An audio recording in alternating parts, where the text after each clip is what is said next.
Living happily में मैं नरेंद्र कुमार सहृदय स्वागत करता हूं। मित्रों, आज के योगासन पाठशाला में हम देखने जा रहे हैं एक नई श्रृंखला की शुरुआत हो रही है, जिसे हम बोलते हैं सूक्ष्म क्रिया। सूक्ष्म क्रिया बहुत ही महत्वपूर्ण होने वाला है उनके लिए जो कि बहुत ज्यादा कठिन फिजिकल एक्सरसाइज, कसरत, व्यायाम, बड़े कठिनतम आसन नहीं कर सकते हैं। उनके लिए एटलीस्ट यह सूक्ष्म क्रिया, जिसे हम एंटी रूमेटिक एक्टिविटीज भी कहते हैं, पवन मुक्तासन सीरीज भी कहते हैं, इनसे उनके प्राणिक एनर्जी एक्टिवेट होगा, कॉस्मिक एनर्जी एक्टिवेट होगा। इसके साथ ही जब हम इन सूक्ष्म क्रियाओं को अपने ब्रीदिंग के साथ कनेक्ट करते हैं, को रिलेट करते हैं, तो हमारे एक्टिविटीज और भी स्लो हो जाते हैं और स्लो होने की वजह से हमारे शरीर पर, मस्तिष्क पर प्रभाव पड़ने वाले और भी ज्यादा तीव्र हो जाते हैं। तो इन्हीं सूक्ष्म क्रियाओं के बारे में हम आज देखने जा रहे हैं। इन सूक्ष्म क्रियाओं को करने के समय हमें ध्यान देना है अपने उन अंगों को, जिस अंग को प्रत्यंग को इन्वॉल्व कर रहे हैं, उन पर अपने अवेयरनेस को फोकस करना है, तभी इसका पूरा प्रभाव मिलेगा। सपोज हम हाथ का कर रहे हैं, तो हमें इस हाथ के इस भाग पर अपने फोकस को रखना है। अगर घुटने पर कर रहे हैं तो घुटने पर ही अपने माइंड को लेकर जाना है, ना कि यहाँ इर्द गिर्द। आप कोशिश कीजिए, आंखों को बंद रखिए। तो आइए हम प्रारंभ करते हैं इस नई श्रृंखला को, जिसमें कि हम सूक्ष्म क्रियाएं देखेंगे, जो कि आप मुख्यतः 3 तरीके से कर सकते हैं। पहला है उन अंग प्रत्यंग जो कि शामिल कर रहे हैं उन पर फोकस कर। दूसरा है आप अपने ब्रीदिंग को उससे रिलेट कर फोकस कर सकते हैं। तीसरा, प्राणिक एनर्जी के साथ अपने प्राण वायु, अगर आप एडवांस्ड हैं तो प्राण वायु को भी कनेक्ट करके कर सकते हैं। तो आइए इसका सबसे पहला प्रारंभिक स्थिति, जिसे हम बेस पोजीशन कहते हैं, दंडासन करते हैं, इससे शुरुआत करते हैं।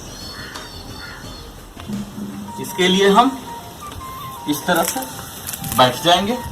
आप कोशिश कीजिए ईस्ट फेसिंग में बैठिए या वेस्ट फेसिंग बैठिए। अपने दोनों पैरों को बिल्कुल सीधा खींच के, घुटना सीधा, अपने दोनों हाथ को पीछे की ओर, पाम आउटवर्ड, और ये जो है स्पाइन, चेस्ट, नेक बिल्कुल सीधा, या ऐसे बिल्कुल सीधा। यहाँ आप सपोर्ट ले सकते हैं, पर इसमें लीनिंग नहीं होना, बेंडिंग नहीं होना है। ये बिल्कुल स्ट्रेट रहेगा। बिल्कुल स्ट्रेट होते हुए आप ऐसे हो जाइए, या यहाँ आप नॉर्मल ब्रेथ लीजिए। या मित्रों, कोई भी वृद्ध 80 साल के, 90 साल के भी वृद्ध पुरुष, महिला, कोई भी कर सकते हैं। इसमें आप बिल्कुल बने रहिए। अपने आंखों को बंद कर लीजिए।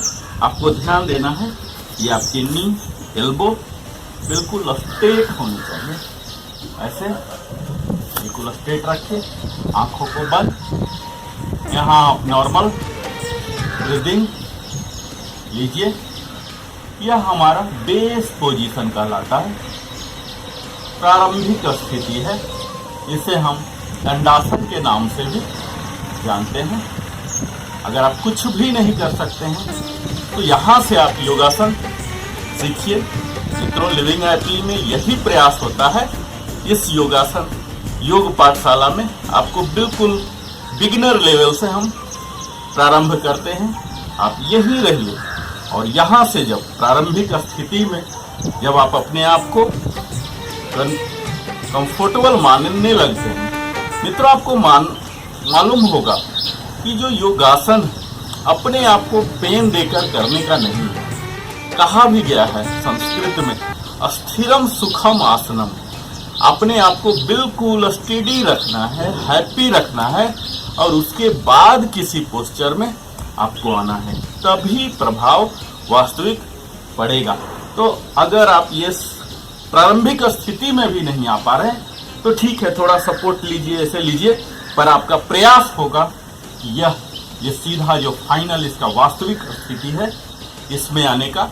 और आप यहाँ आ जा पा रहे हैं तब हम आगे की प्रक्रिया आपको हम एक एक करके सूक्ष्म क्रिया की अगली यात्रा इस श्रृंखला की कराते हैं।